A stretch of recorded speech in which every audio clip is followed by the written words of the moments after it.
issues in the workplace. And this convention finds itself then again in our regional instruments, which are, for example, the protocol to the African Charter on Women and People's Rights, on the rights of women in Africa. It also finds its way into the SADC protocol on gender and development of 2008. So these are already broad policies that ensure that our states are actually signing on, and then also the companies operating within those states also sign into these laws. But then if you are in South Africa, I also want to then say, for South Africa, there are then domestic legislation that is also enshrined and supported by the Constitution. And then that then translates into fewer policies and laws as well into the workplace.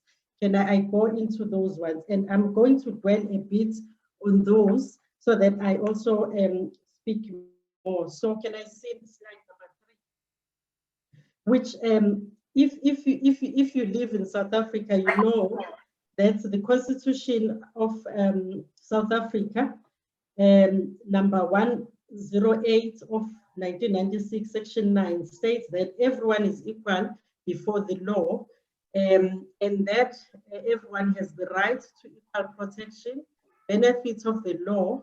And Section 9.3 further states that the state may not unfairly discriminate directly or indirectly against anyone on the ground or more grounds, including race, gender, sex, pregnancy, marital status, ethnic, social origin, color, sexual orientation, age and disability, religion, conscious beliefs, culture, language, and birth. And yesterday, I actually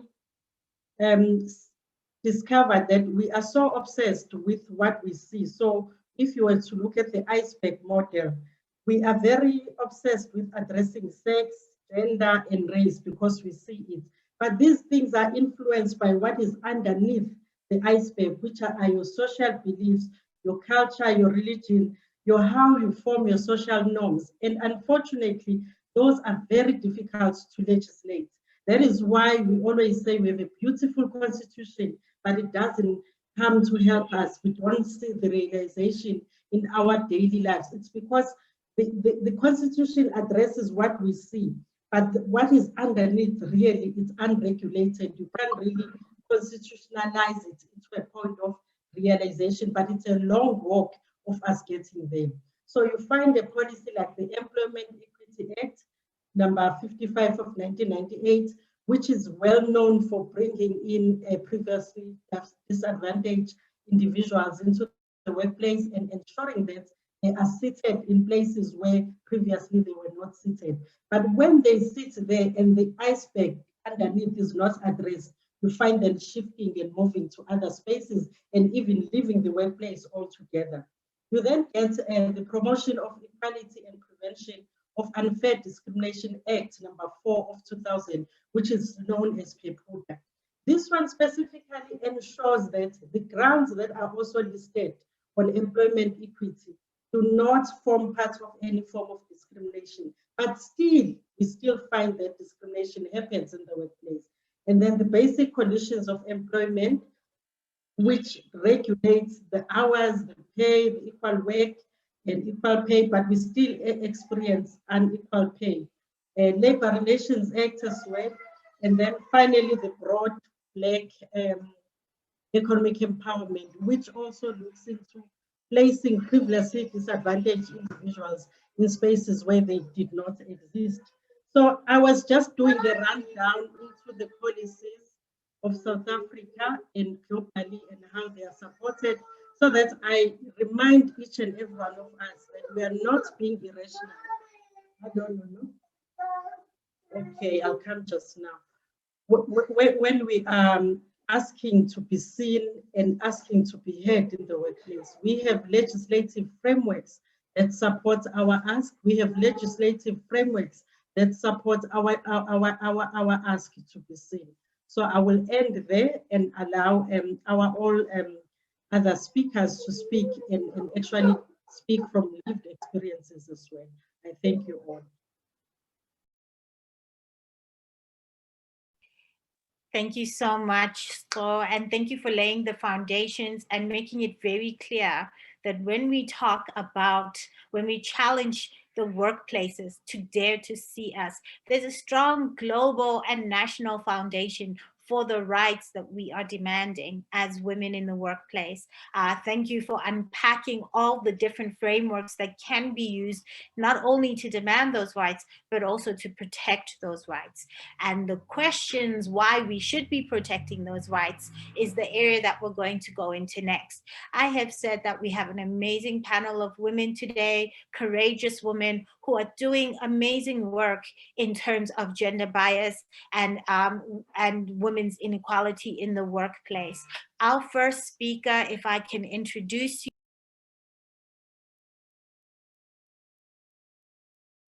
you. Sorry, I'm muted there for a minute. If I can introduce you to the amazing Noluthando Gasa. Noluthando Gasa is a social justice activist and a development practitioner. She's worked on gender, HIV/AIDS, youth, economic justice, and economic justice issues. She's also mentored in a peer education program that had a main focus on sexual health and reproductive rights, HIV/AIDS, and gender to help young people to be to make better informed choices. Her motto is "Nothing about us without us," and this resonates deeply for Noluthando. Because she believes that people who are marginalized have a voice, and therefore no one should be doing or saying things on their behalf without hearing from them. She's worked in organizations such as Youth for Christ and PAXA, where she has contributed to the development of different community-based organizations.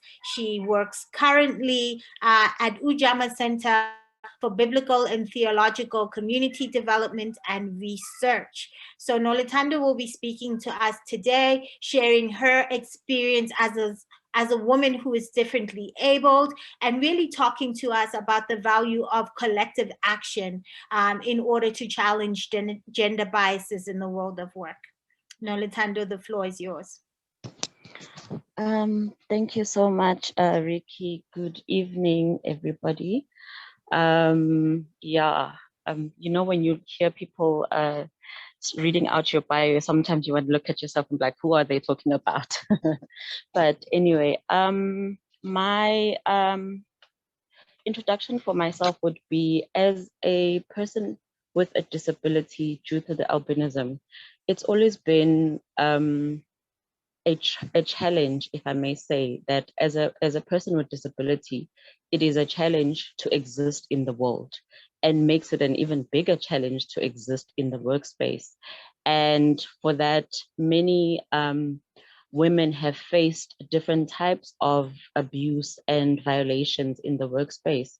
And maybe for some, it is not as physical, or it might not be as violent, but in terms of the emotional abuse, and also just trying to exist in that space as women who are living with a disability. As Ricky mentioned, the notion of nothing without us is about having a voice as a person. I think I was one of the lucky few who found my voice as a person with disability, but also made my voice be vocal. I did not let my disability be a crutch. I did not let my disability be my identity, but disability was what, no, if you know Noluthando, if you know Thando, you do not know a person with disability.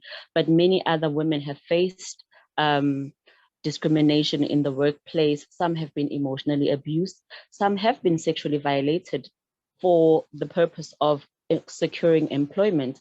And the good thing, as I was looking today is a Thursday, and for us as social justice activists, we have a campaign that we support that's called Thursdays in Black, which is against gender-based violence.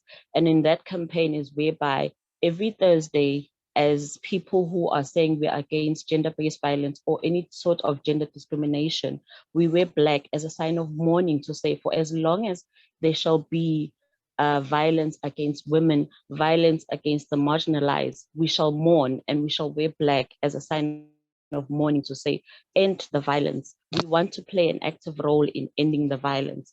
And I believe that from our space in the social justice, we really believe that everybody has a voice.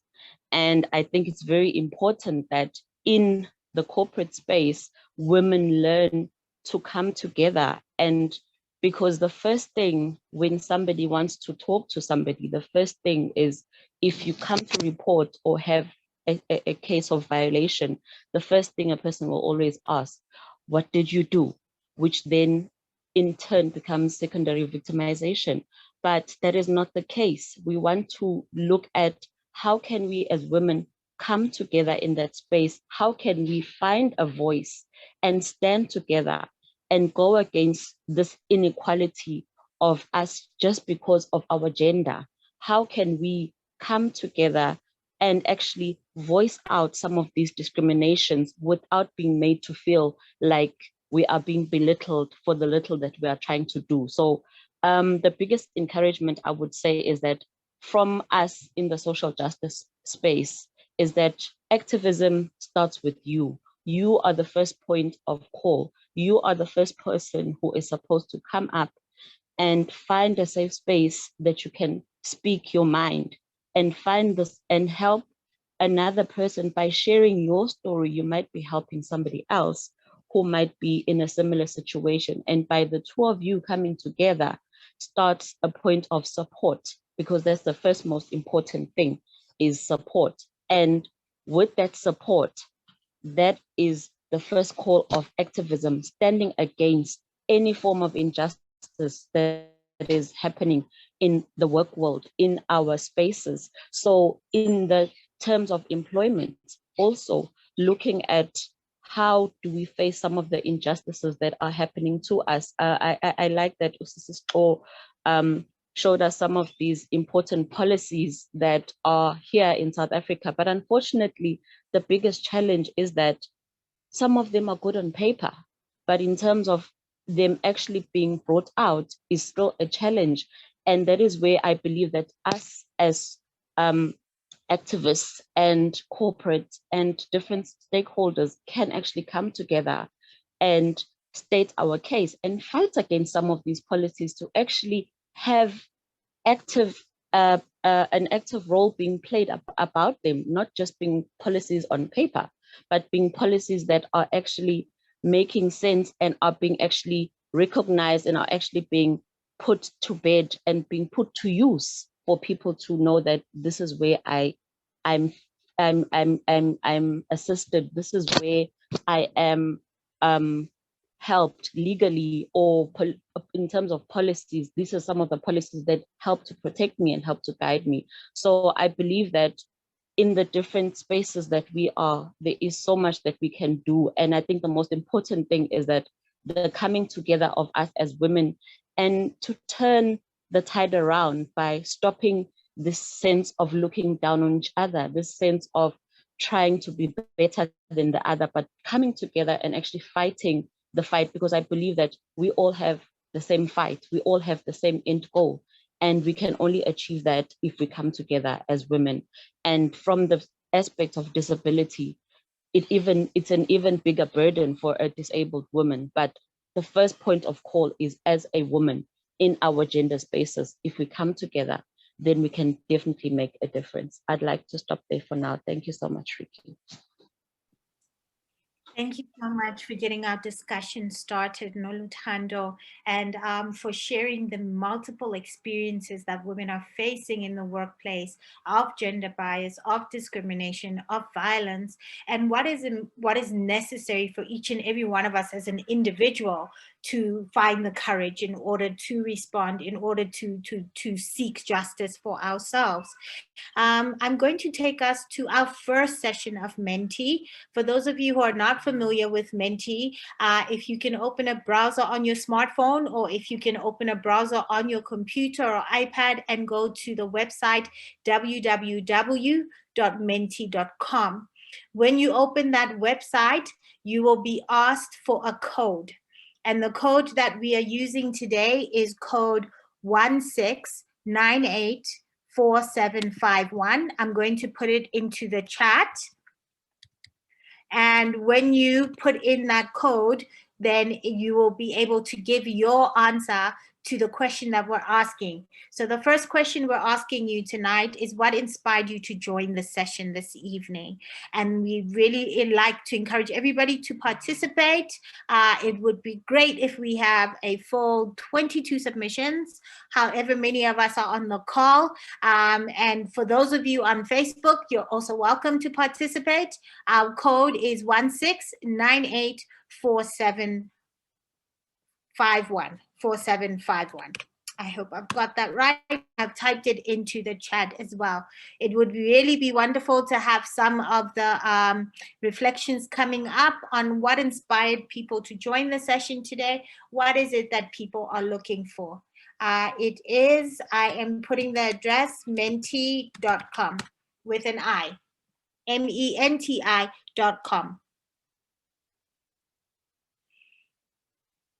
So I'm just going to give everybody a few minutes to get onto Menti and to put in their responses, and they should start to upload onto our presentation. The beautiful thing about Mentimeter is that it's anonymous, so we won't know who has responded where, but everybody is able to see the responses openly and transparently.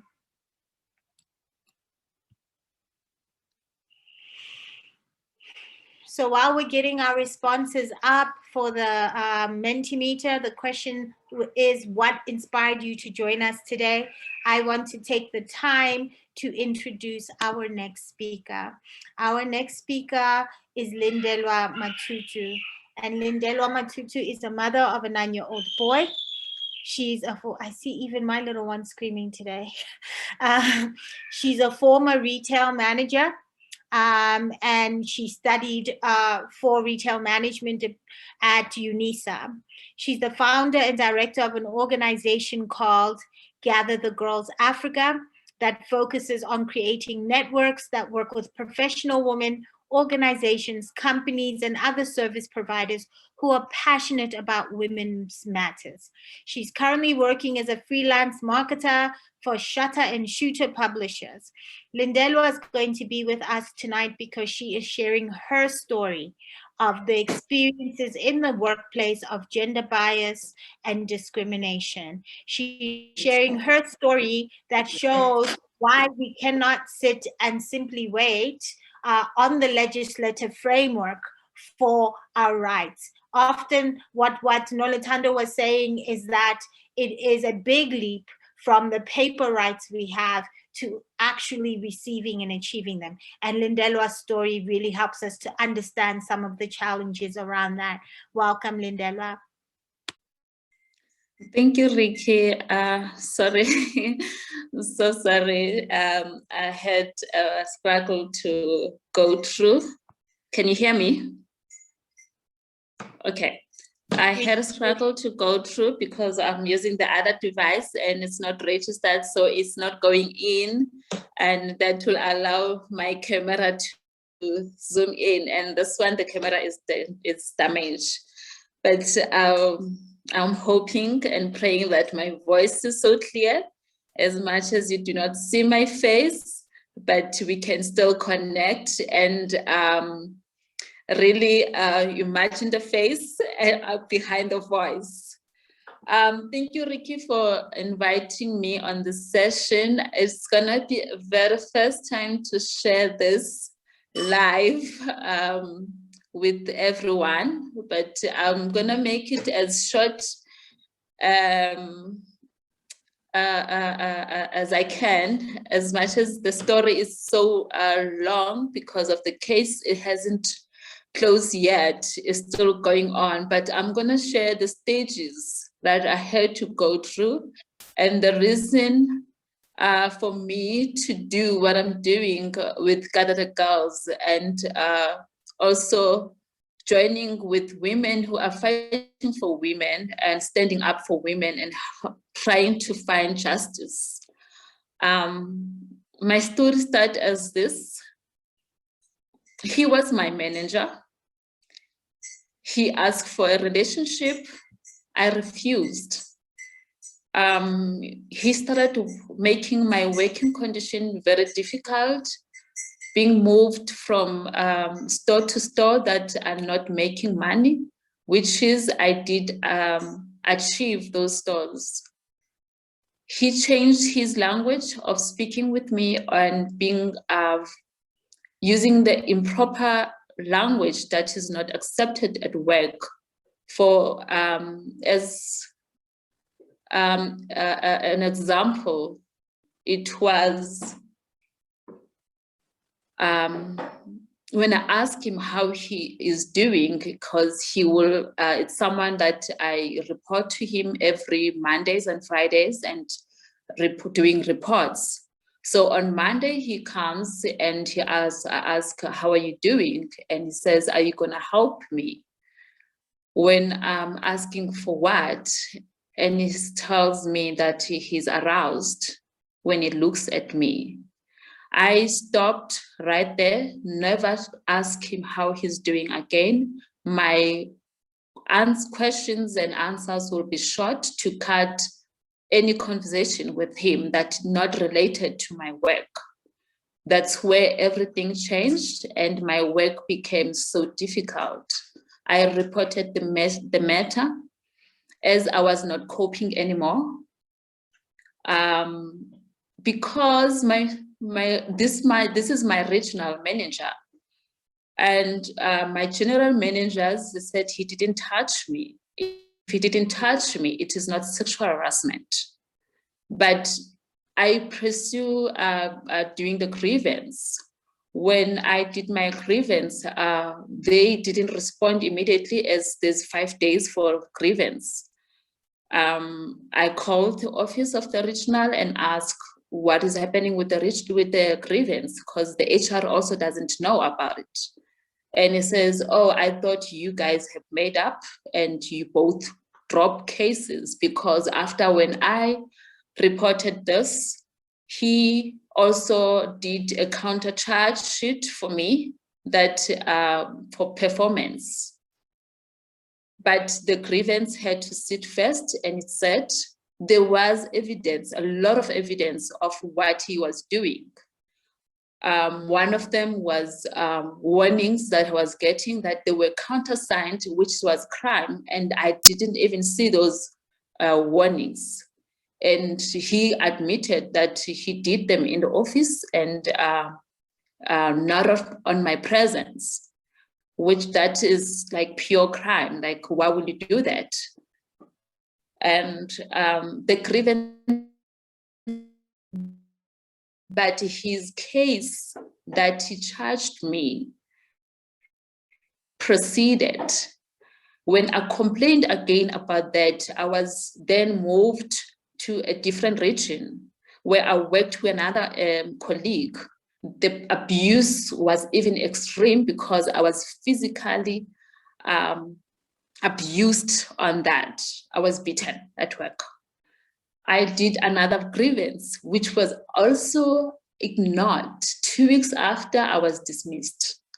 You can imagine how I was as a manager who has started with the company, went through all the programs, even started like with the company, everything. I've done it by the book.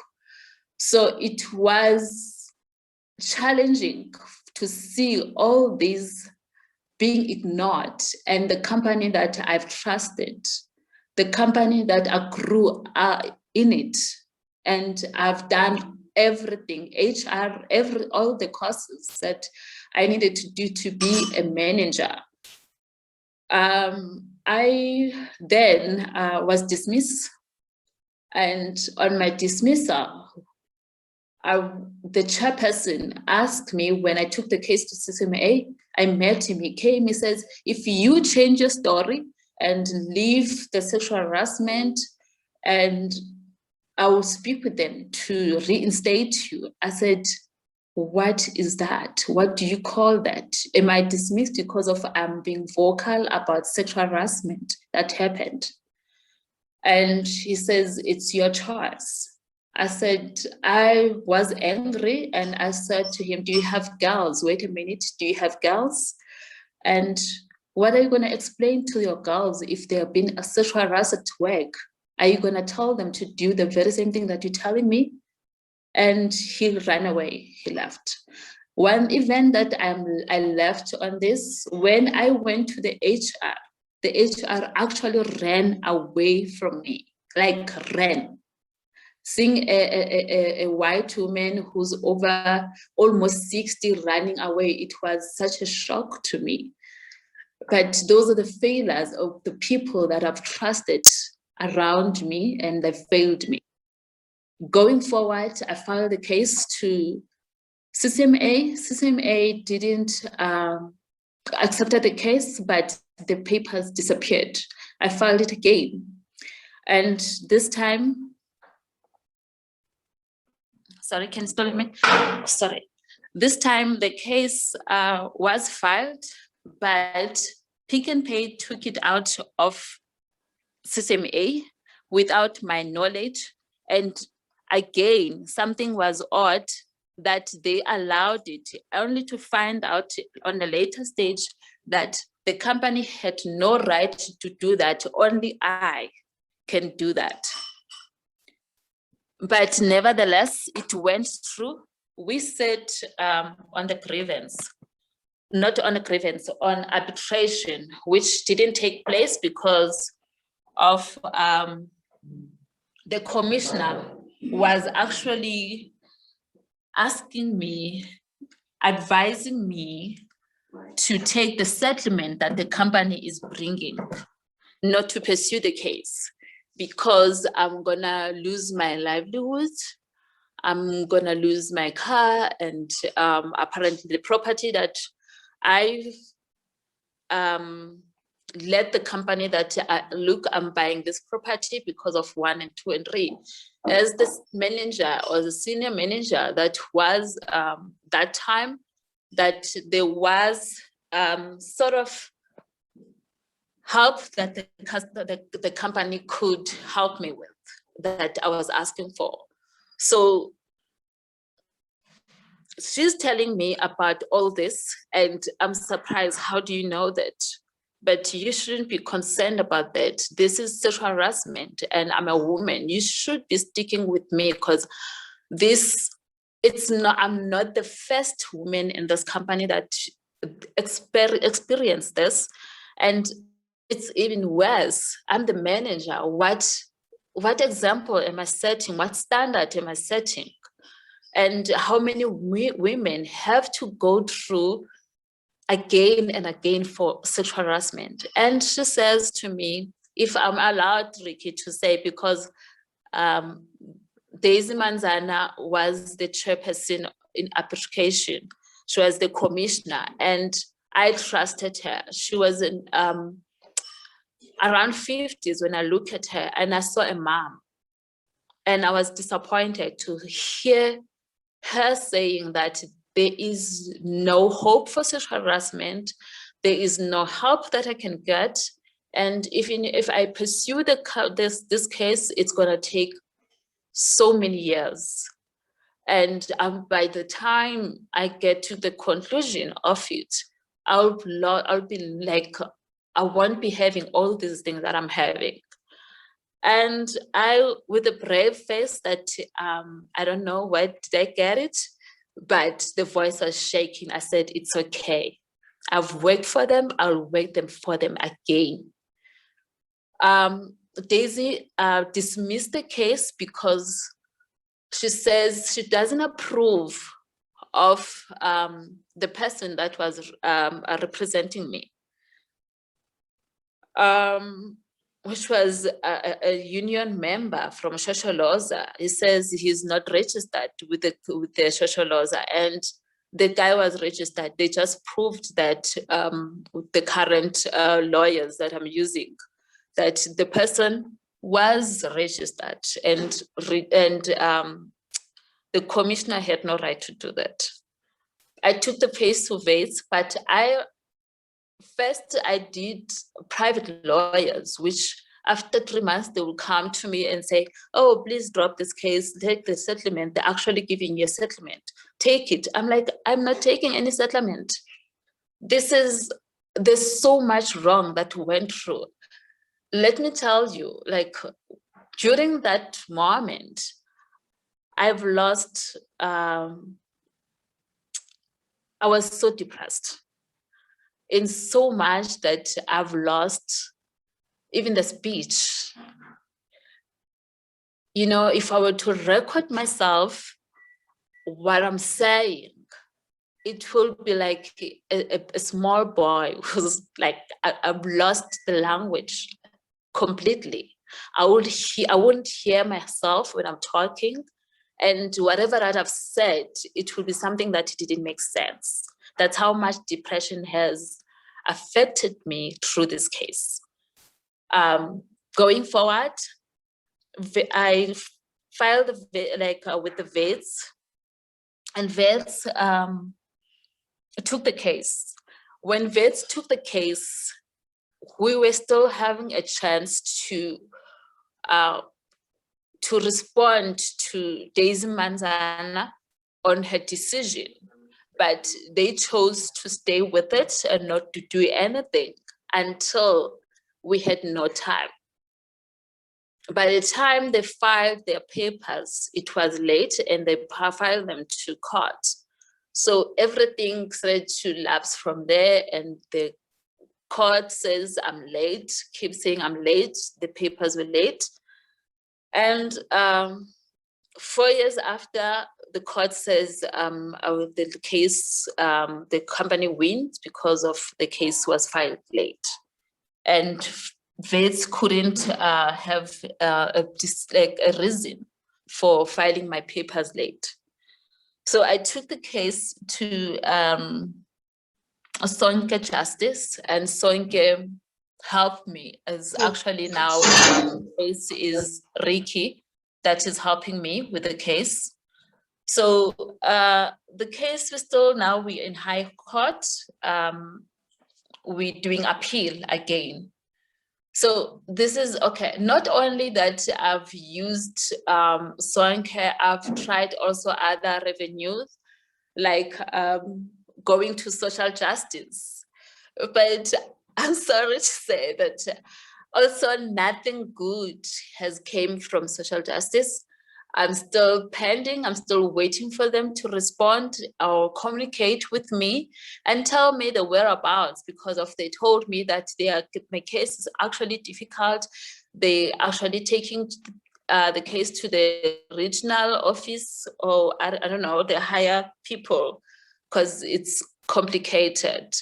I've spoken to the president and I was very impressed how after I spoke live on TV with the president and asking them about sexual harassment case, how they've been done through companies, and how does the very same company I'm contesting is the one that's been like using policies that they do not use. They ignore the policies when they pursue people or want to dismiss people that are being vocal about sexual harassment.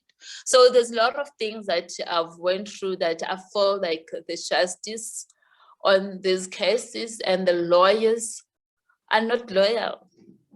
They do not support this. I'm very passionate about people like lawyers that are standing up for women, because of really advocate Brenda Matumise.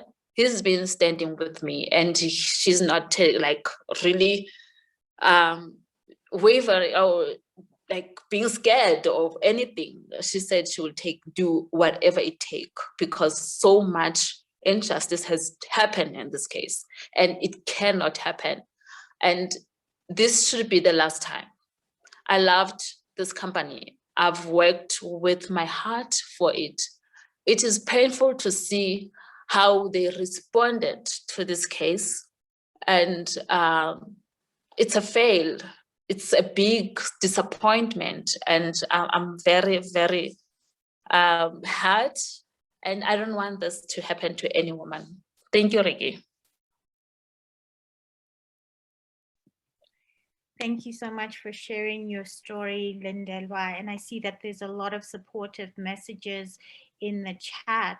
I just want to talk about some of the themes and patterns that you're bringing out, Lindelwa, the themes around how women are supporting each other when they are facing up against an institution which is exhausted, the themes about how the system fails you. So even when there's laws and there's rights and there's legislation, all the beautiful frame that we said at the beginning of the call, the system itself fails you because the system is not interested in justice, about how companies are not interested in the well-being of their female employees.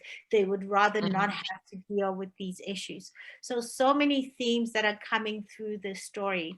But I think the thing that is most important for me is your courage, Lindelwa, to just continue fighting and to continue to look for allies. Because the truth of the matter is, if we are silent, then we are creating the ground and foundation for our own oppression. If we are silent, as you said, the one who follows will face the same situation. And this is the reason we tell the stories. So when I talk about silence, I don't mean just silence in terms of fighting for yourself. I mean silence in terms of not telling our stories. Because when we tell our stories, that is the way that when younger women are coming into the workplace, they know what is acceptable, what is not acceptable. That is the way that when women who have been violated get affirmed that I felt bad, they get affirmed that you are right. That's not acceptable behavior. So I really want to commend your courage. And I was very touched by your story. I know that everybody on this call was touched by the story because the messages are just flooding into the chat box. I think that we have heard quite a number of different perspectives so far in the call, and I'm going to suggest that we go for a body break. Our managing director, Thembela, is going to lead us in a breathing, stretching exercise, because just listening to the story of Lindelwa has also brought a lot of stress and tension for me. I'm sure everyone where you're sitting is just listening to the story and feeling the pain, feeling the anger and the frustration. Thembela, are you ready to lead us into a breathing exercise or a stretching exercise? Yes, thank you, Ricky. I actually think we just need to breathe. I'm gonna ask us to sit straight if you are sitting, and then we're gonna take deep breaths and make sure that you are breathing through your tummy from below your tummy. So we take deep breath and in and out. We're just gonna do that for 2 minutes and then we continue with the conversation.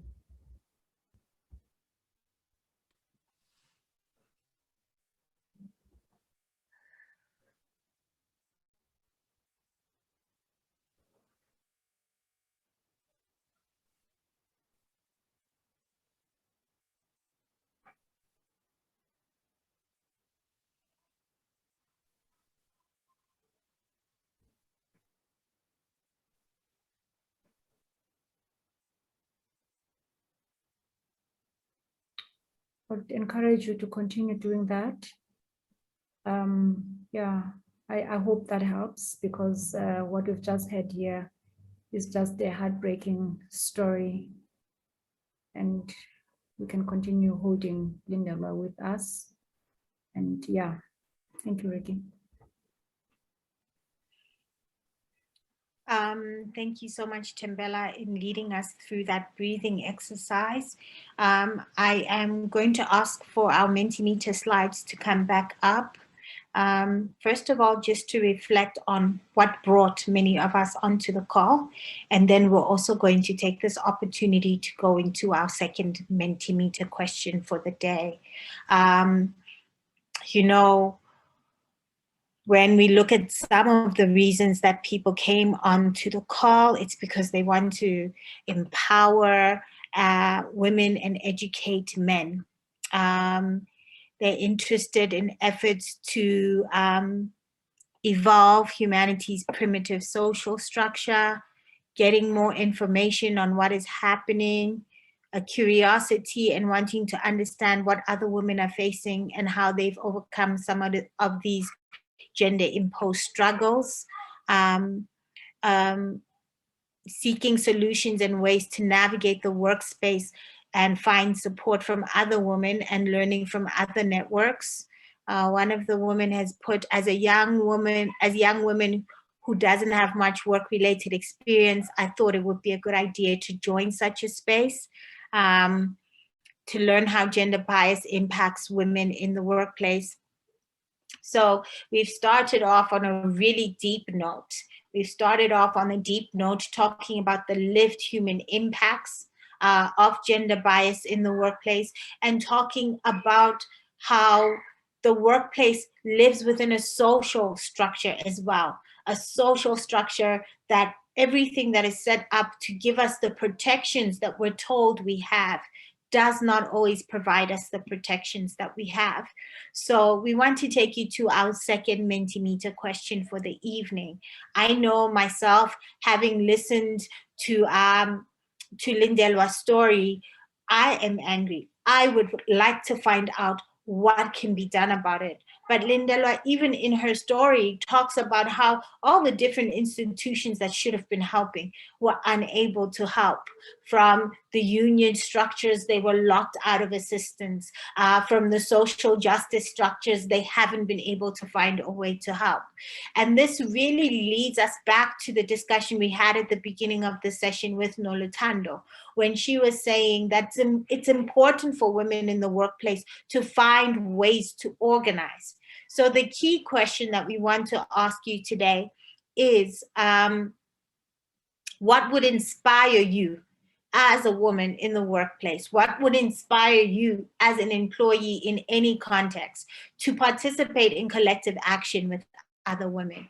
And we're going to invite you to just refresh your Menti screen. So if you press the refresh button, it will take you to the next question. And please share with us what is needed to inspire you to participate in collective action with other women, because as Lindelwa has shown, it's a heavy load for one person to have to carry alone. So we're going to be learning and drawing from these sessions, and we'll revisit our Menti screen again after we've had some submissions. While people are making their submissions, I am going to take this opportunity to introduce our next speaker. And our next speaker is really taking us to the point in the discussion where we realize, as horrific as Lindelwa's experience is, it is not solitary. It's not one bad apple in the bunch, where we realize that, in fact, if we are not beginning to take action, we've got more and more younger women coming into the workplace who do not have the language, who do not have the means, who do not know what to do when they are experiencing many of the same circumstances that Lindelwa experienced. So I'd like to introduce you to our next speaker. It's Professor Zethu Cakata. Professor Cakata is an associate professor in psychology at UNISA. She's interested in indigenous ways of understanding psychology, coloniality of language, decolonizing through indigenous languages, understanding indigenous names and naming practices. Professor Cakata has a PhD in psychology from UNISA and a master's in research psychology from the University of the Western Cape. She's also a creative writer of poetry and fiction and has a published poetry volume titled Twin-Tongued, Asian Azanian Doublespeak, and 2 other works are in print. She will be sharing with us some reflections on a survey that we undertook at WomaNiko in the last few months. We undertook a survey to really understand how the manifestations of gender bias and women's inequality are taking place in the workplace, and what are some of the issues that we need to be focusing on if we are going to be talking about addressing them. So Professor Cakata is going to share her reflections and some of the outcomes of this survey. If I can welcome you to speak, Zethu. Thank you very much, Ricky, and thank you to WomaNiko, and a special thanks to Jabu, with whom I worked on this report. She is a consummate professional. I was very impressed. Can I please be allowed to share my screen?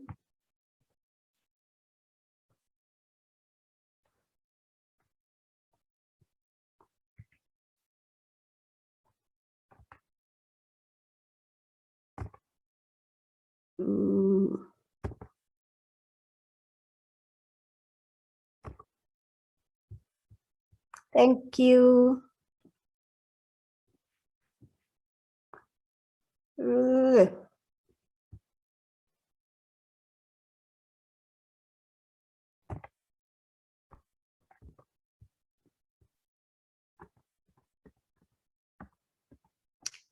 All right, thank you. I think it will be proper to just start by offering words of encouragement to Ulindi, where I am grateful that you shared, Ulindelwa, I mean, I'm grateful that you shared your story. It takes courage. And also it could inspire a lot of other young women to not keep silent. We don't know the price of silence to our psyche. So silence as well is not a strategy. It shouldn't be encouraged. So on this report, as I have said, I was requested by Utembela to help them to think through it and to analyze and produce it. I worked together with Jabu in ensuring this, in ensuring that happens. So it was on gender bias or discrimination at workplace. First of all, I would like to define gender bias or discrimination as prejudice based on one's gender. It involves issues of being discriminated against because of your gender. As we know that gender is not women, it's both women and men. But because of the history of what we know as formal employment today, that it was designed for men and also by them. So the discrimination that happens usually affect women more because work is the men's den, is their territory for the longest of time. And there are varying manifestations of discrimination at work. I will just make a few examples. You can be discriminated against based on the pay, where you find one gender is paid more, and it's usually men who get paid more. And also based on the positions that are given at work, you find that decision-making positions go to men, while women get the support roles in employment. Like you will be given your nurturing positions where you have to support, because that's how we entered the workplace in the first place, as support system to men, where we were making teas, we were sweeping floors, we were scrubbing floors, cleaning toilets. Even to this day, the face of a cleaner is still that of a woman. We were secretaries, we prepare things for them, and they just sit in boardrooms and make decisions that affect all of us. And also another example could be the disregard of gender when it comes to expectations. For example, the working hours. In many workplaces, working hours would disregard the fact that there are women employees who faces safety issues who face safety issues, and they cannot work for those long hours. I think a lot of our previous speakers have spoken about legislation, especially Usko, where she really beautifully laid it out for us that as a country, if we were watching it on paper, really, if you were sitting somewhere in outer space and perusing the book called South Africa, would say what a beautiful country it is, especially when it comes to gender issues. because it has all the legislation in place, especially after the enactment of democracy in 1994. We put legislation in place to make sure that no one is discriminated against because of their gender. This is foregrounded in our Section 9 of the Constitution, which supposedly should govern how we are as a people, that no person may be unfairly discriminated directly or indirectly because of their gender, of their race, of their class, of their religion. We have all of that. And like Usko said, even companies came to the party by designing legislative frameworks that speaks to this undertaking and other international laws. Like if you listen to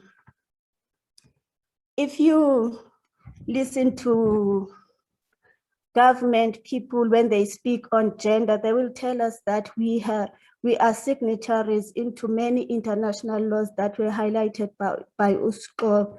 So we are bound by those laws. But as Usko said, there is a bottom of the iceberg where certain behaviors really, it has proven, it's been 27 years already since 1994, that they do not get legislated, that you can legislate certain behaviors. They are entrenched in the system and the psyche of the people who occupy serious positions in the workplace. So coming to this survey, that's how the brief was defining a gender-based gender discrimination and bias, and also stating that it's founded on legislation. So the participants of this study we had 30 participants who responded to the survey. And I will start by age distribution because it will explain why the focus on young people. As you can see from the graph that we have here, the age group 25 to 30 formed 50% of the entire survey, meaning that half the participants that we had were from that age group. And when we look at this, it's important to link these statistics with the position they hold at work. As you can see in the next graph, that 63.3% hold very junior positions. So that means young people are at entry-level position, and that put them in positions of vulnerability, linking to Lindelwa's story that a man will prey on these young people. And also where, as we know in the story of our country and young graduates, that it's possible when you are a young graduate to stay at home for 3 years unemployed. So when you do get that entry-level job, it is everything to you. It means everything to you. Which brings us to the main result. I mean, we just, for the sake of time, we're not doing the entire report.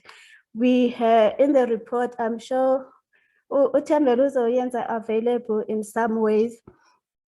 In the report, there are numerous questions that were asked, and what was interesting to me is that the majority of the participants, it's young people who are at entry-level positions, who are very articulate about what gender bias or discrimination is. They know it, they name it, they know the legislation at their workplace, they know what needs to be done. If they are asked at their policies, yes, and they can link it to the society at large. They can link it to the pervasive cultures in our society, that it's part of that. A person who comes from this society outside of the workplace is likely to come and be that man and be that woman at work. So there is this link between the society, what is happening, our societal values, and what we do at work. They made that connection beautifully. But when it came to the question whether or not they experienced gender bias or discrimination at work, just look at this. 66.7% of them said maybe they had experienced gender bias or discrimination. It was only 23.3% of people who said yes, they experienced, and just 10% who said no, they haven't. So the majority of these young women couldn't name their experience. They didn't come forthright to say, I have experienced bias or discrimination. And we say, no, there is more to this maybe than just, like, you know what you have experienced as a person.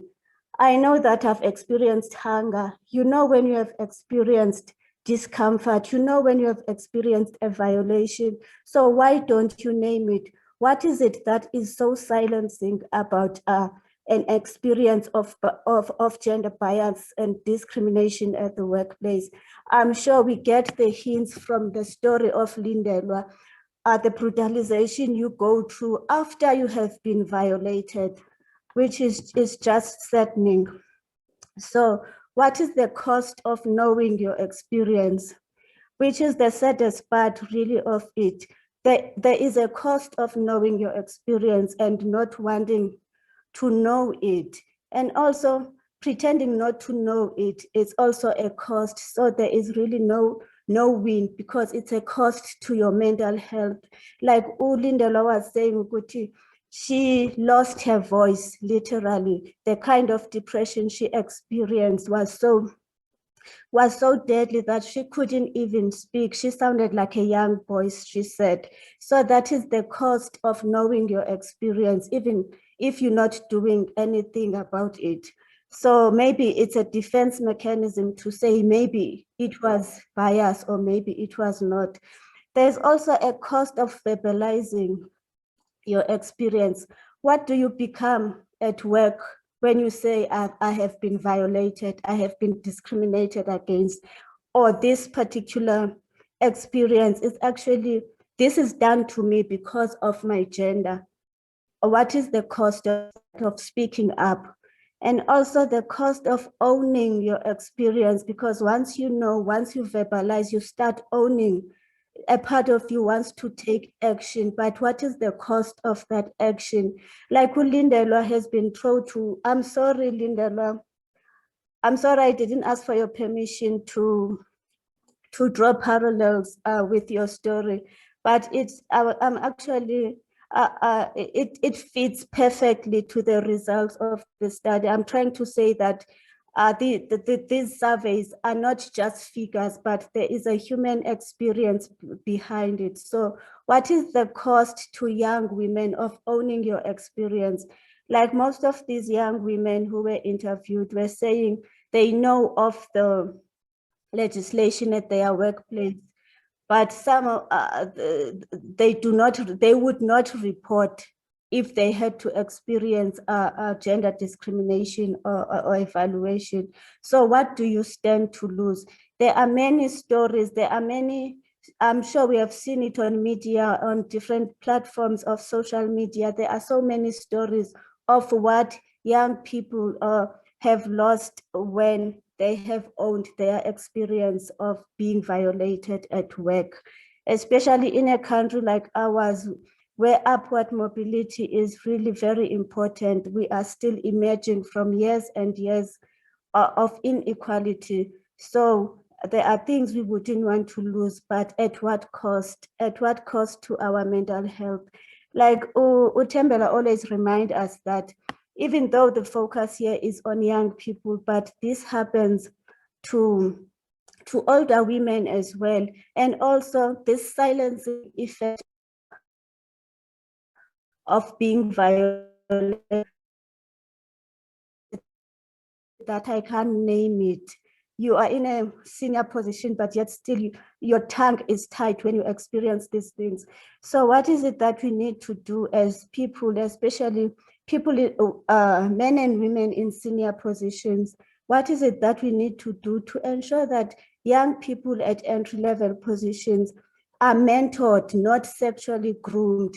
Because there is a lot of sexual grooming instead of mentoring. This sexual grooming poses as a mentorship, where someone will put a young woman under their wing, only to find that they have ulterior motives that would be deadly to the woman's entire career. So I believe that there's something robust and deliberate that we need to do as men and women in senior position to ensure that we put a stop on this scourge. And also there is something we need to do about young men at the same positions as these young women who are at entry-level posts, to make sure they don't grow to become the kind of men we have experienced at our workplaces. I think I will stop it there for now. Thank you very much.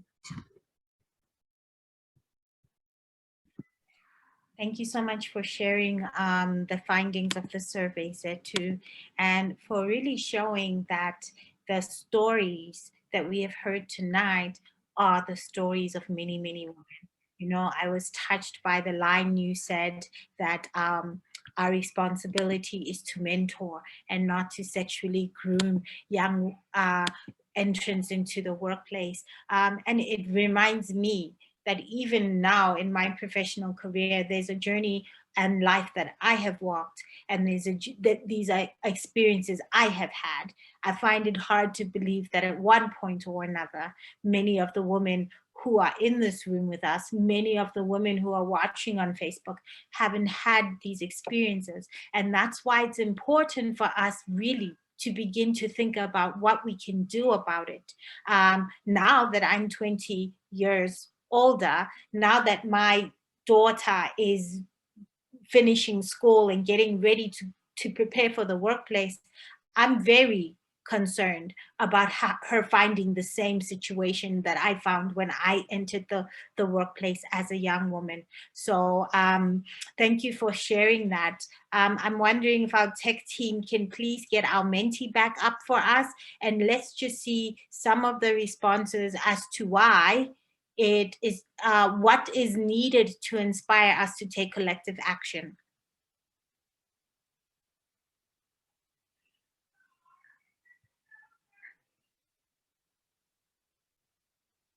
Can we refresh the screen? Yes.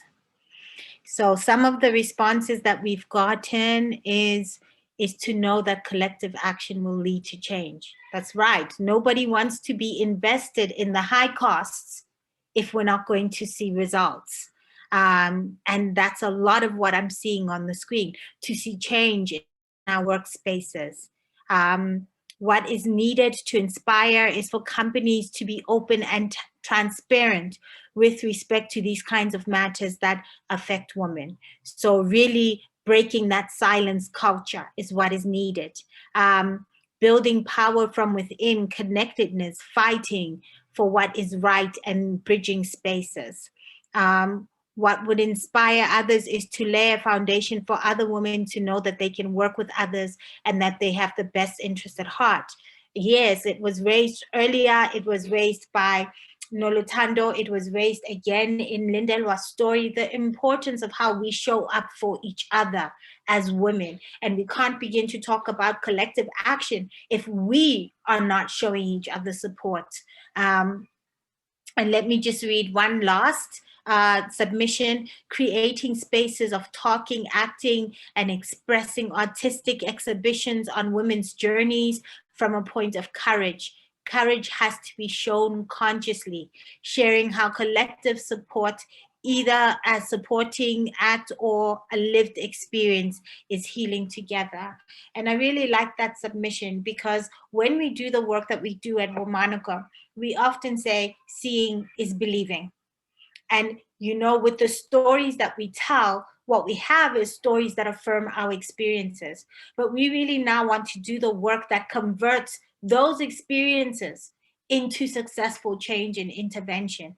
And through sharing stories where you have made a difference, where you have changed what is happening in your workplace, that is the way that we can begin to encourage workplaces across the country to build different cultures, to ensure that there's the right spaces, to ensure that there's empowerment, to ensure, and I will say it again, that managers are mentoring and not grooming young women who enter the workplace.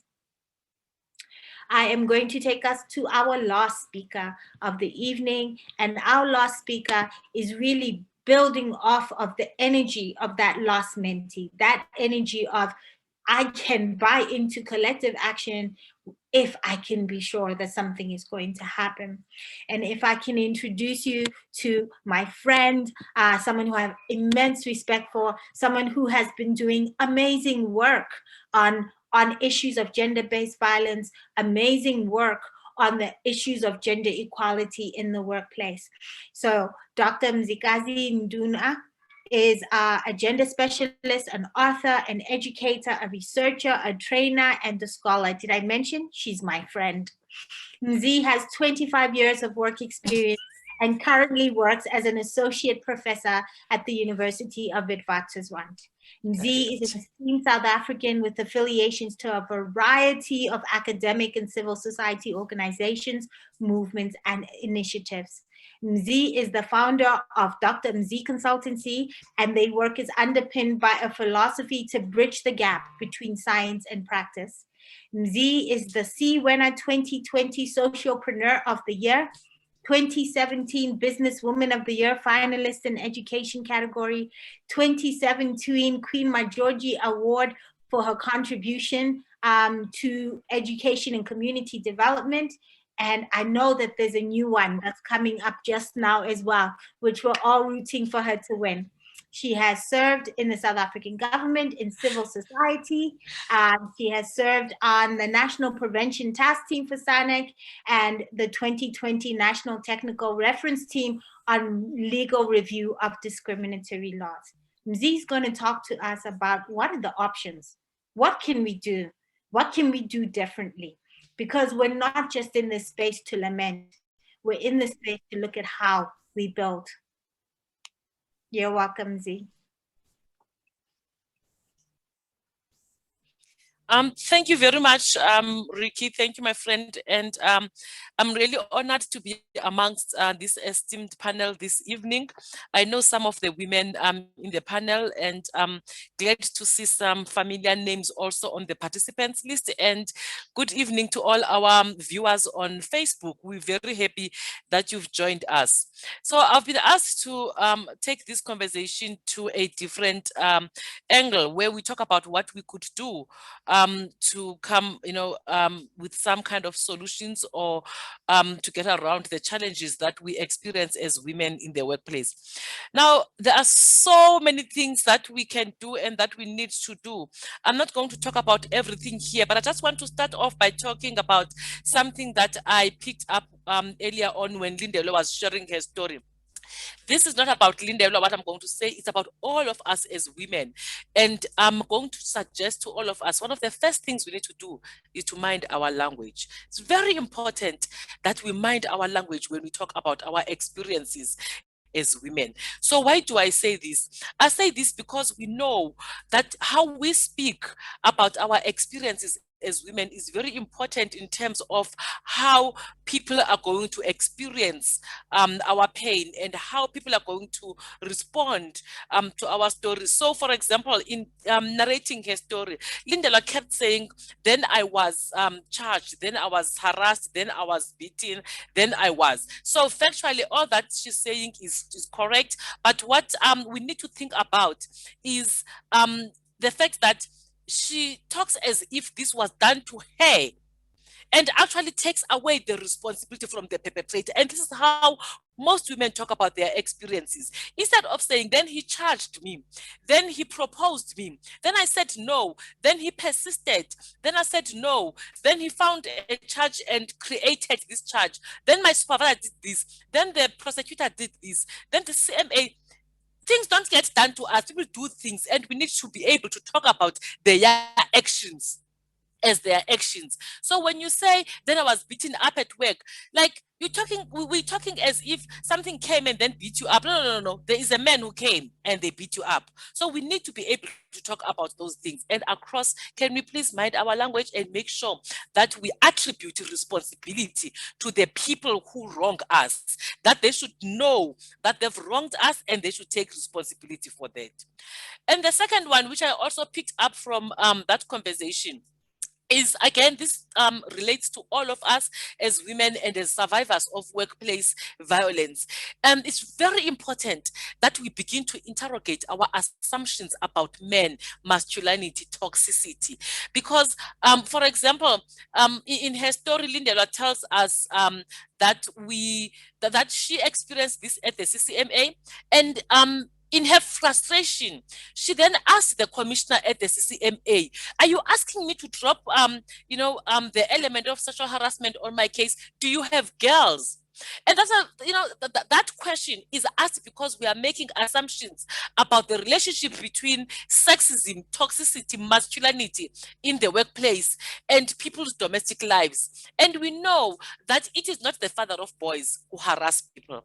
It is not the father of boys who violate women. It is not the father of boys who exclude women in the workplace. So the fact that a person has a girl child or has a wife or is surrounded by sisters or, a father of 3 girls, it does not exclude you from being sexist. It does not make you all of a sudden a very progressive mind and thinking person. It's very important that we interrogate those assumptions, because sometimes those assumptions might stand in the way of us continuing to fight for our rights. Because when we see men who seem to be surrounded by femininity or who seem to be surrounded by women, then we expect their gender attitudes to be progressive, and that is not always the case. And we can see so many, mother of, or father of girls are actually the worst violators in our workspaces. Like I said, there are so many things that we can do. We know that laws are important, and my colleagues have already spoken about that. I want to suggest that more than laws, what is important also is individual duty bearers. Individual duty bearers, when I talk about duty bearers, I talk about the people whose responsibilities is to dispense justice. People who are like managers at work, they are the ones who hold the policy, and they are the ones who should implement the policy. We call them duty bearers. So it's very important that those people open opportunities for women in the sectors where women have previously been underrepresented or unrepresented. So where duty bearers hold chauvinistic and sexist attitude, that is where our problem is. They second guess women, and they never truly trust women in decision-making positions. When duty bearers are chauvinistic and sexist, they employ women just to fill the employment equity targets. And once they've put these women into those positions, they then do not support them because they do not truly believe in the workplace diversity transformation struggle that we are on. When those duty bearers have, because they feel forced to do it, right? Because they feel forced to achieve these employment equity targets, then they will, promote a woman to a senior position, but they will express the utmost level of disrespect, and they will sabotage these women. We see this all the time. And what is most concerning, and I would like all of us to take that back to our workplaces, is that we find these kind of employers across all sectors, and they bargain with legislation because there is the employment equity targets that they should submit to the Department of Labor. They bargain with that, and the Department of Labor has put a punishment in place, and the punishment is a fine, and these employers can pay the fine. And what I find most concerning is when the employer is a government institution, it's a parastatal, it's an institution of higher learning, or any other institution whose existence is supported by public funds for public good. So those ones, they also try to circumvent the Department of Labor, and they submit their employment equity, and they write descriptions of why they have not met their targets, and then they just pay the fine. So we are being robbed, colleagues. Women, we are being robbed. So these institutions take public money, and then they fail to implement a public policy. And then they take the same public money that they took from the treasury so that they can implement the policy. Then they pay us a penalty for the failure to implement the policy that they took the money to implement. We need to be careful about what these institutions are doing, and we need to call them to account. The next thing that I want to suggest we do is to continue to have honest and transparent conversations as women about our experiences at work. So we do not always have these honest and transparent conversations. And I am using Lindelwa because she's in this conversation, but there are many women like Lindelwa. We are all like that. We are not transparent in terms of exactly what happened. And I'm going to talk about why we do that now. And also, we don't always hold honest conversations with our colleagues and with other women inside or outside the workplace. And I know what this is the case because it is tricky to do so, because these cases that we have in our workplaces are regulated by company clauses around confidentiality. So it's not easy for people to talk freely about their experiences because they will be breaking company policy on confidentiality of HR and ER matters. So those kind of clauses are the clauses that tie women into these situations. I mean, you did not hear once Lindelwa mentioning the name of the company that abused her so much. Why are we not saying this company was Dr. Mzi Consultancy? Why are we not mentioning? Because if they did not do anything wrong, then they should be happy to defend themselves because Lindelwa is happy to tell her story. Remember, I'm just using Lindelwa as an example, but there are many women out there who are violated by many organizations, but they do not mention the name of those companies because they are ones that they will be sued. And as women, again, because collectively, we don't have social capital.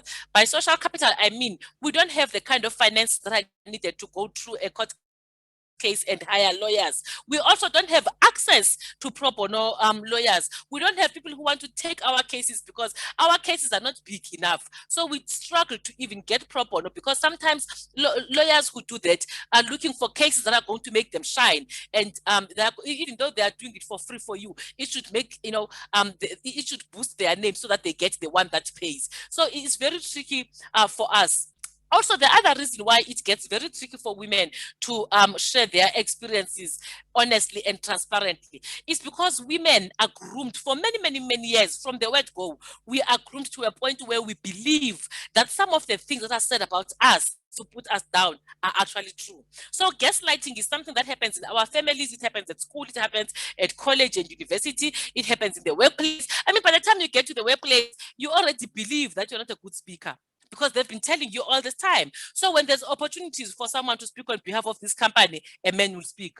You already believe that you don't want conflict. You don't like, I mean, you're a woman, you don't like conflict. So when there's a meeting and the meeting is coming to a very serious discussion, you are the one who's not going to voice your opinion because you need to avoid conflict, because the burden to be collegial at work and to avoid conflict at all costs and not to be seen to be loud is actually on women. And men are free to express this all the time. So there are so many of these situations where it's very difficult for women to have these conversations.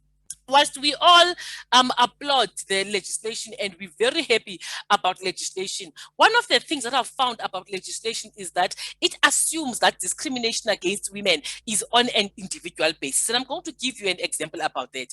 Women are afforded limited employment opportunities. Women are afforded limited promotion opportunities. Women are afforded limited economic opportunities as a group, not as individuals. If I cry and I think I don't get appointed as a dean, I've been applying to be a dean in various institutions, you should know that there are many other women in my position who have been trying to apply as a dean who are not getting appointments. So actually, it's a collective thing. There is something about the way the system views and treats women. So I'm going to make you an example. There is a policy I am familiar with. And this policy, because I come from the academic sector, is a policy that disqualifies an employee from applying to go on a sabbatical leave immediately after a maternity leave. So this is what it means for my sector. There is a leave called sabbatical leave, and anyone and everyone can apply for it. And different institutions have a policy around sabbatical leave. But there is an institution that has a policy that says, if you just came back from a sabbatical leave, from a maternity leave, then you can't go on a sabbatical leave because then you would have been away from work for a very long time. So we are made to believe by the system that the system is doing us a favor. We just did you a favor and allowed you to go away for 4 months on sabbatical. And now you are asking for another favor, as if that was not our entitlement. If we are serious as employers about women and their leave and entitlement and rights, we cannot put in place a policy that we know is definitely going to discriminate against women, because that policy is going to discriminate against women. Women are going to want to take maternity leave, and we wish that women will exercise their right to motherhood. But that policy restricts women's ability to exercise their right to motherhood, because for them, it's like you've got an option. You either take maternity leave this year or you take the sabbatical leave that's due to you, but you can't take both and be away back to back. So this policy makes motherhood a disqualifying criteria for eligibility for something that a woman should otherwise be eligible for all the time. It is these small things that we need to look after, colleagues. So it is how employers use policy that it appears at face value to be gender neutral. We should always interrogate these policies. There is no such a thing as a gender neutral policy, and I'm going to talk about that in my last message in a minute. So it's very important that we understand that these policies, when they are presented to us as gender neutral, they are presented as policies that acknowledge equality at work. And I'm going to talk about equality now. And because they are presented in those ways, then we don't rally against these policies, because at face value, they do appear that they are not disqualifying anyone. They are treating anyone the same. And yet we cannot do that. And it's very important that institutions such as the Commission for Gender Equality, for example, the institutions that review these policies should examine these policies. I can send a blanket invite now to anyone who knows about the gender equality in South Africa, Commission for Gender Equality, to please invite them to examine all human resources policy in the higher education space in this country. You will find these silly policies around maternity and sabbatical. I even read one recently from another university that also has advice on the dress code for staff. And the advice was advising staff to not wear short and revealing clothes. These policies are still there, and we need to review all of them. So because South Africa has signed the brilliant tools international and nationally and regionally, and we put in place the constitution and national legislation, and you go to most employment offices, you will find that the Basic Conditions of Employment Act is on the wall for everybody to see, as if the employer is saying, we will not discriminate against you because here is the Basic Conditions of Employment Act and we understand it. And yet managers do not make reference to that act in their daily management of their staff. They make management to company policies rather than the Basic Conditions of Employment Act. And we understand that because company policy is crafted for a specific workplace context. So in the policy statements, in fact, the environment will be catered for where you work, but it may not necessarily be something that is comprehensively covered in the Basic Conditions of Employment Act. That is why they don't mind flaunting the Basic Conditions of Employment Act and then use their own policy, which actually deprives women a lot. And they use that because when they craft their policies, most of the time we should look at these policies. These policies are meant to protect their, the integrity of the institutions as the end goal. And they are meant to supervise and monitor and manage us as employees rather than to open up spaces for women. And we should be careful of that. We definitely need gender specialists in management.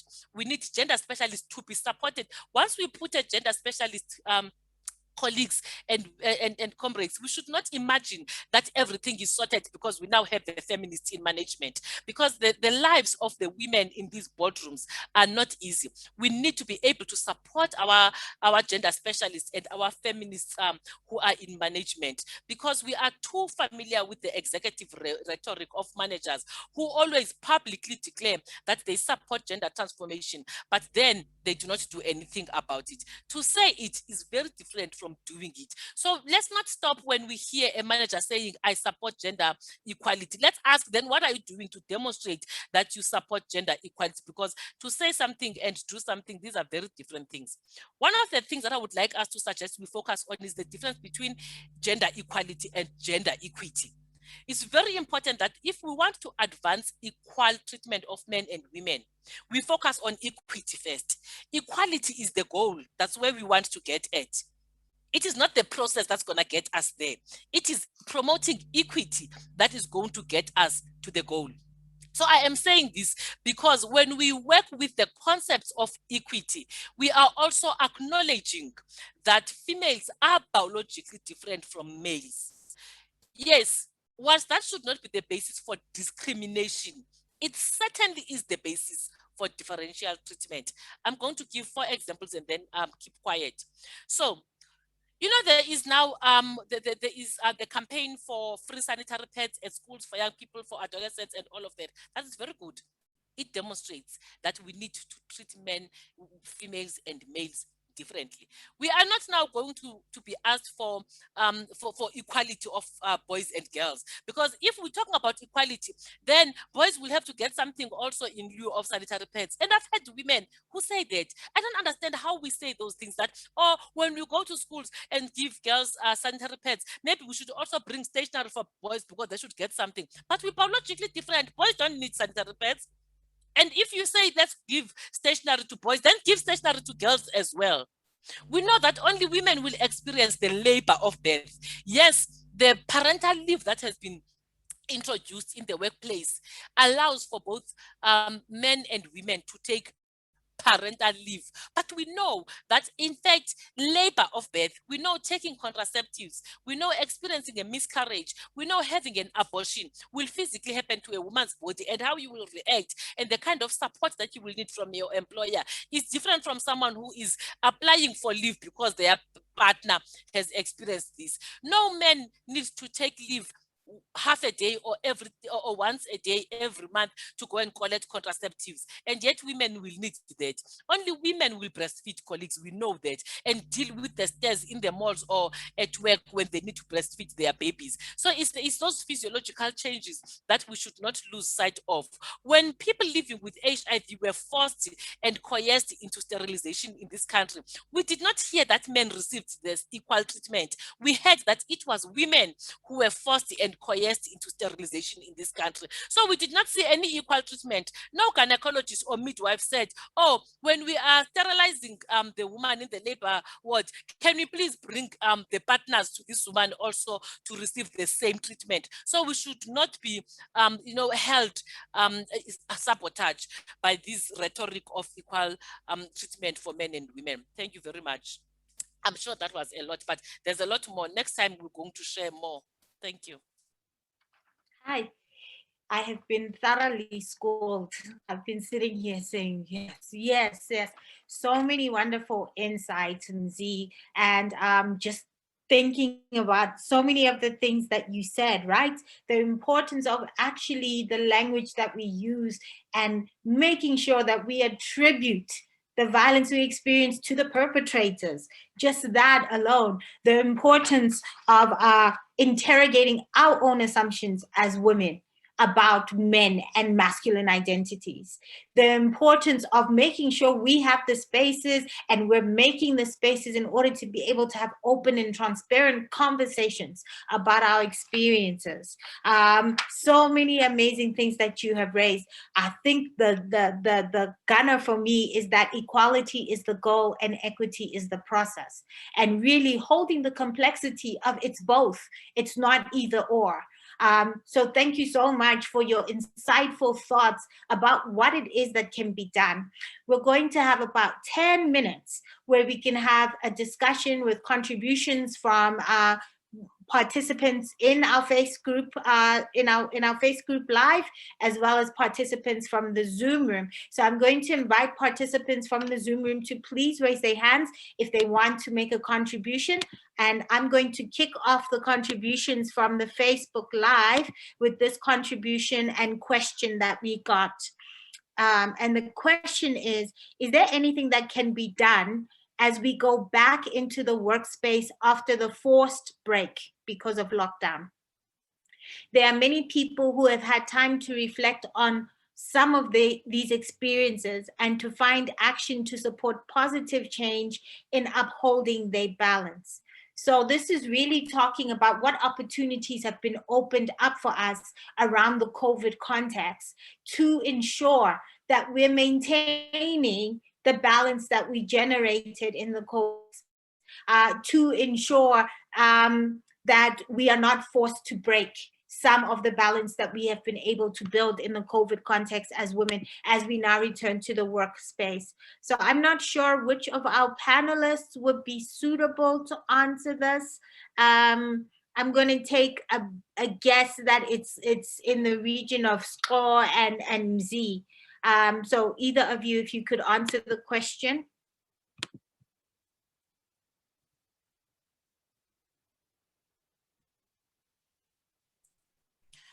Thank you, Ricky.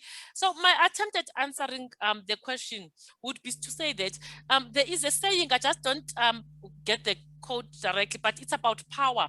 And that power has never and will never be just been given to you for free. So what that teaches us as women is that post-COVID-19 or post-2020, because we're now returning back to our offices, we should go there and we should start to open up these spaces for these opportunities. We know what worked for us. We know what will work for us moving forward. We know what change we want in our work environment. So we should go there and demand. So demand sounds like a negative word because it sounds like we are all standing in the streets of Braamfontein burning things, right? So whilst that there is that kind of demand, it's very important that we go there and document and demonstrate what has worked. If working from home worked for you, you need to communicate that to your manager. And it is finding the language that is important for us to say, this is what worked for me. If working from home did not work for you, because working from home did not work from everyone, it's important that we collect those stories. I am aware that there are a few writers who have started to collect stories of women and documenting them, but that needs to make its way to the managers' desks. Those need to make their way to HR. HR is very important so that we have work environments that suit different women in different situations, because women are not the same. We've got different circumstances in our homes, and so we cannot assume that there will be a one-size-fits-all arrangement. But also, it surprises me how our employers are not quick to respond to the challenges of the pandemic. I certainly have experienced that, and I was talking to someone from another institution. So my examples are of universities because that's where I come from. And this person said to me, you know, Mzi, since last year, I've never been given data by my university. And I'm like, same here. So here is a pandemic that that actually resulted in employers sending their employees home, and they encourage them to continue to work from home. I mean, when you get employed at work, you get tools of trade, right? So if when I join a company, I am told that I'm going to be working at ShopRite, and at ShopRite I need to wear uniform. ShopRite gives me uniform. Then I wear the uniform. So I get the tools of trade. I find the till there. I find the shelves there. I find the plastic packer there. But here we are, and I'm sure academy is not the only bad example in this case, where people with lots and lots of PhDs in one room are sending loads of staff to go and work from home, but are not giving them data. Who doesn't know in these executive rooms that when you are sending them to go and work from home, one of the things they need is data. All you need to do is to rearrange your telephone budget, because we're not making calls. We're not in the office. We've just saved our institutions huge amounts of telephone bills. You take all that budget line item, you just buy data and you send to all your staff. It's not only about academy. Everywhere there are things that could work, and we need to identify those things to our employers to say, you know what, we've just saved you a lot of money buying us tea and coffee, and we don't flush at work anymore. We don't switch on the heaters. Like, there's so much that we don't do at work. Those budgets could be shifted to support people who work from home, where it is possible for them to work from home. So we need to go and ask, not demand. Maybe demand was not the right word. Thank you. Thank you, Mzi. And I really like that. Document and demonstrate what has worked, but even more than that, also demonstrate where the budget can come from, for the things that have worked. So some really amazing suggestions for us. We have a question in the chat for Lindelwa. Lindelwa, the question is, what kind of support do you need from the collective? So what kind of collective support would assist you not only in charting through your case, but in rebuilding your life, in finding the justice that you need? Wow, that's a tough one. Thank you, Ricky. First, can I respond to the comment that Mzi did? And she was correct that I didn't mention the company, and it was not intentionally, because I was asked by my lawyer to mention the company, and it just slipped out of my mind. It's Pick n Pay Corporate. So it has to be out there. I was told it has to be out there that Pick n Pay Corporate has to own up of what happened to me, and how they responded on it. It is really disappointing. The support that I need right now, we are on courts, the High Court. Brenda Madumise, she is organizing to do marches, and every platform a noise to if the court is not responding, because it's been 2 months now, we're waiting, and I'll communicate with Ricky if there is any other thing that it can be done. For now, I've managed to get a job and to work there, and life is going on. And yeah, I'm just grateful for support, and I'm grateful for women like Mzi who are there, and Ricky, and everyone that is in support, and of everything that has happened with the Pick n Pay. If there is any way, social justice, I was expecting more from them, for them not to communicate with me, for them not to fill me up on what is happening at the present moment. To me, it is a big disappointment. Thank you. Thank you, Lindelwa. Thank you for pointing out that there will be opportunities to show collective support, because there are lots of things that we can do to raise awareness. And again, these are some of the lessons that have come out of the past year, the past few years, the use of social media, the use of collective action spaces to really make our voices heard. We're on the back of the hashtag #MeToo. We're on the back of Am I Next? We're on the back of so many campaigns that are making issues visible, and yet we're really not tying it down to the experiences that women are having in the workplace. So I think there are lots of opportunities to learn. I just wanted to also ask Sco to come in with the new opportunities that have opened up in terms of legislation, in terms of policy requirements for business. Sco, can we hear from you? Yes, thank you, Ricky, and thank you to the speakers and the participants. This has been very informative, and I wish I will listen again to it. I like the question on what then happens when we return to the office, because that has been the question that has been preoccupying WomaNiko associates through the Dare to See Us campaign. We've been like, if we're not seen before, how are we going to be seen in this pandemic? And we are also aligning ourselves with the new upcoming C190 ILO convention that explains on sexual harassment. But what is wonderful about that convention, South Africa is supposed to ratify it by June this year. If not, we will be walking on the streets and saying, no, they have to. Because what it simply does is that for me and you, who have experience working at home and maybe like it, or working under the garden, maybe like it, it places the onus and the responsibility on the employer to actually protect me, even if I choose to stay under the tree while I do their work. It also expands the world of work, because sometimes when we are violated at a hotel, because we're attending a staff retreat or something, we are told, but that was beyond working hours. You were in a hotel, you were not in our office. No, no, no, no. This upcoming ILO convention actually places the workplace as that hotel, because I'm in the line of duty, and also supports me to actually lay a claim of sexual harassment within the workplace. We know that when we travel to work, if you don't have your own car using public transport, there is something that happens in public transport.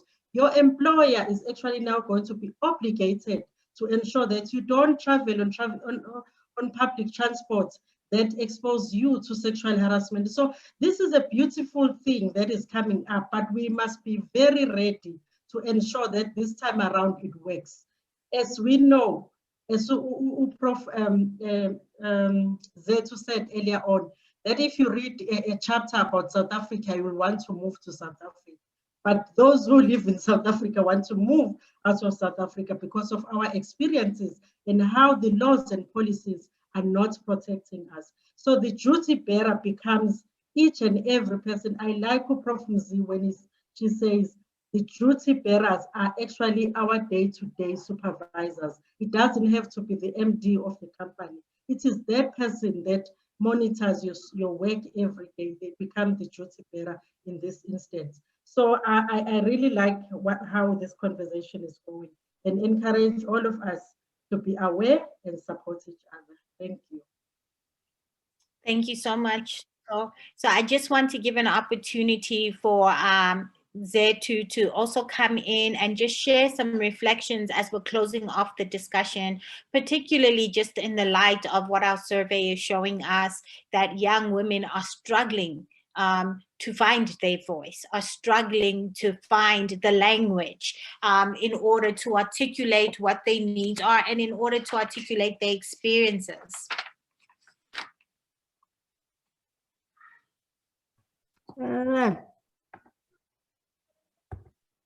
Okay, I always take forever to unmute. What I would say about what I would say is that more than anything else, we need one another as women. And also, I don't like to leave men out of it because they really, like Uzozi once said, that sometimes we take, I think it's also something that Mzi just mentioned, that sometimes we take the blame and the responsibility for the actions of men. So we actually need this, we need one another as women, but we also need to be in conversation with men. There needs to be stop. Actually, I'm looking forward to a day where there is no activism because there is no need for it. I'm looking forward to a day where there wouldn't be a need for someone to call themselves a feminist because there's just no grounds for it.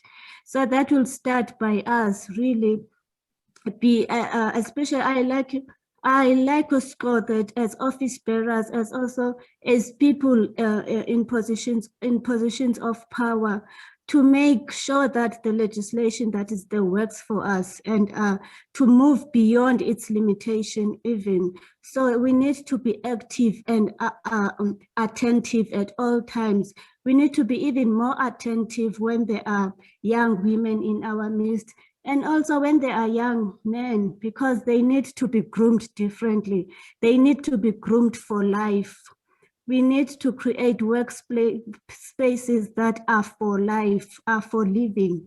You mustn't go to work as if you truly are going to a plantation, an enslavement plantation, where you know you will be brutalized. You are only there for a paycheck, but it's not worth the brutality that you will endure. So I think we need to be awake to the experiences and also to act on the experiences of young women, and also create an environment where silence is not an option. Create an environment where embarrassment actually comes before somebody thinks about being silenced, naming things, putting label on things, putting labels on ububi, because I mean, this is just evil more than anything else when we forget our humanity first and foremost, because our humanity should come first in whatever spaces we occupy in our country. Thank you. Thank you so much, Zethu. I'm going to give an opportunity for Noluthando to also give her closing remarks, coming from the perspective of the fact that we are not all the same as women. We have very different experiences, and some of them make us more vulnerable, some of them make us more marginalized. How do we find that internal power? to continue to speak up and be heard. Thank you, Ricky. I think, and thank you for the presenters that have shared. I've learned so much from being a part of this.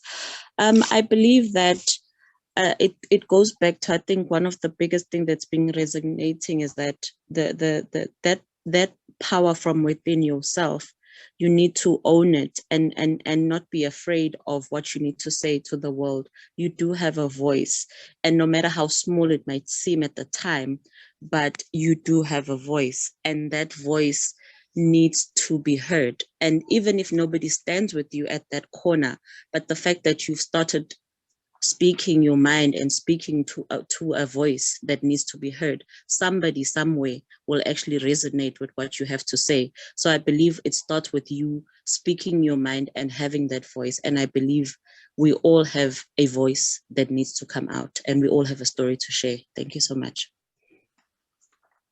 Thank you so much, Noluthando. So it has been quite a journey today. We have spoken about painful, difficult issues. We've been reminded of our own painful experiences. We've also been inspired and encouraged to step up, to stand up, to find our voice, to raise solutions, and to find ways to continue to work together as women, to continue to work together as employees in the workplace, to make sure that we work in places where they dare to see us. They dare to see us. And that's really why we launched this campaign, #DareToSeeUs. The campaign was about hear our stories, give us the space to speak. The campaign is about be accountable, set up the systems and policies, but also do the work to ensure that a policy is not a piece of paper on a wall, but it is the behavior and the actions of our colleagues and our teams in our workplaces. So we have been running with this campaign since October now. It's been largely focused on really creating the spaces for talking as women, creating the spaces for trying to figure out how do we build that collective power. As we're drawing to a close for today, I just want to remind you a little bit of what some of the options are from the perspective of WomaNiko Associates. From the perspective of WomaNiko Associates, we believe it is important for women to find their voices. And so a key aspect of the work that we do is we provide coaching services. And if you want to be in touch with us, we've dropped a link to a Google Drive in the chat, and you can contact us on any of our social media, and we will be able to respond in the ways of providing coaching, in the ways of providing system change processes in workplaces, in the form of building, can we go back to the other slide? The one before that? No. Okay, we've lost the slide. In the way of building forums within the workplace for women to discuss, for women to do collective work. So these are fireplace discussions that we hold in workplace context. We do the change management for gender equality and gender equity in the workplace. We also have an online book club where we provide space for the sharing of our stories. To be clear, our online book club, our next session is on the 4th of June, which is next week.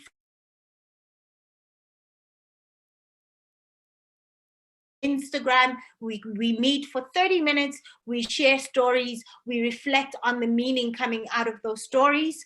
We also have a Dare to See Us group. It is a closed group on Facebook. When you join that group, you have the opportunity not just to follow the work that we're doing, but to really raise the issues and the needs that you are experiencing and you are seeing the need for assistance with. So we're looking to, in that Facebook group, to have sessions, for example, with psychologists, to have sessions where we're learning more about the legislation, to have sessions where we're learning the opportunities where we can take collective action. I think a big thing for me that has come through today is the importance of finding your own voice. And I don't know if many of you know that I myself am I also write. So quite a lot of people on this call write. Zethu writes poetry, and I also write. And we think it is a powerful, very powerful means of debriefing, of processing, of owning your own voice and of owning your own story. And so we want to close out with some of those elements. We have one last mentee for you, and we're going to leave the mentee open after the session. And if we can just show the mentee, the key question on this last mentee is, what issues would you want to continue to work on following on today's session? That means you'd like to see those issues being worked on in your workplace, or you'd like to see yourself getting coaching to work on them personally, or you'd like to see them worked on in collective spaces like the Dare to See Us Focus Facebook group. So please put your contributions on the mentee, on the issue.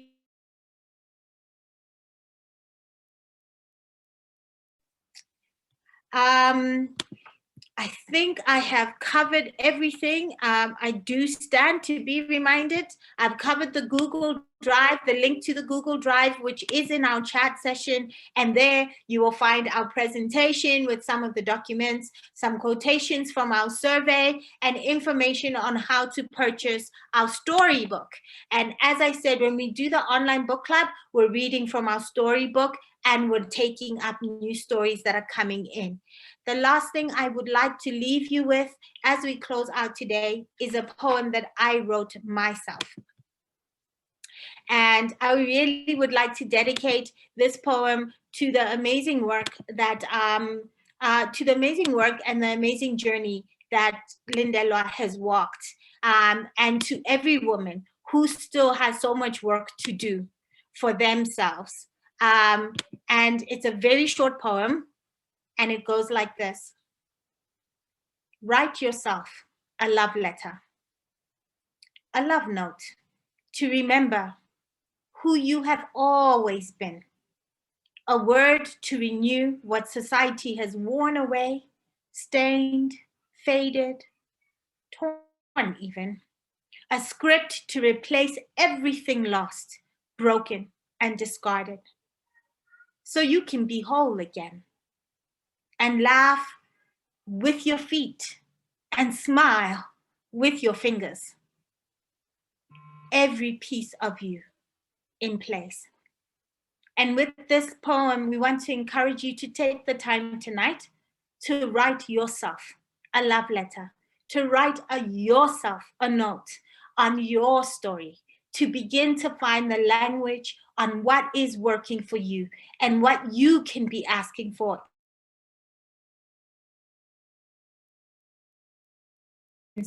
So you can name who has perpetrated against you, so you can demand or ask for the solutions and the justice that you need, and so you can stand together with other women to take collective action so that we continue to work in workplaces where they dare to see us. Thank you for joining us tonight. Good night, everybody. Thank you, Ricky. Thank you, everybody. Wow. Thank you. Thank